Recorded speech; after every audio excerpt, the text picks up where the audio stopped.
geeda jabisiya wayuud xoog u gaamuray intaad guriga keentuu jilbaha ciida geliya gaadada waxa loo gashaa reer dhan gurigiis markii kabad galool iyo sarraha guudka laga saaro udba ganaale goortii dhigaha lagu garwaaxeedsho gurgurkiya markii hamankii la iska garab saaro goortii lamada lagu gambiyo ayna lagu giijo goortaad sidii gaarigii laba guraalayso maqashiya waxa lagu gurtaa gabanadaadii geel kuma istaadhida kacba lagu gardaadshaa hogaankiya garkiisa gacnaha lagu galooshayo qaar baa socodka ka gaabinina geesta kaamara waxaad garabtantaan iyo wuxuu kula gafleeyaaba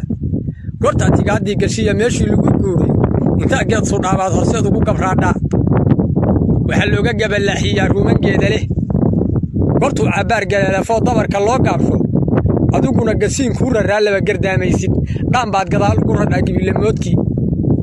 meelaan gaari marin iyo dhirbaad caasha gelisaan asagaan birgaariyo ku socon goobantaa yira asagaan shidaalkaa gubayn lagu guneeyaa asagaan gumburasoorka iyo hobaska kaa goyn asagaan gariig lagu rakimin ciidna kaa gelin asagoo aan rubac gaara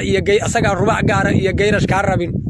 asagoo aan matoor gaala iyo beleg ka guuxaynin hadduu galangalsado meel fog buu socod ku gaaraa hadduu guubis yahay awrta waagaada dheer yahay gandawalab sacaad iyo riyaan cidi ku guurayn asagaa u kala gooshi jidhay gaarisiya ayl asagoo aan bir guuxdiya la arag gaari soconaya asagaa u kala gooshi jiray gaarisiya ayl afgooye iyo haruur ugu gadhaashnaa gunta noloshu geel bay ahayd garashadaydii taariikhdiisu waxay gaarsan tahay gaaliya islaam anna gabayga waa wada haya geelintuu jiro waa kana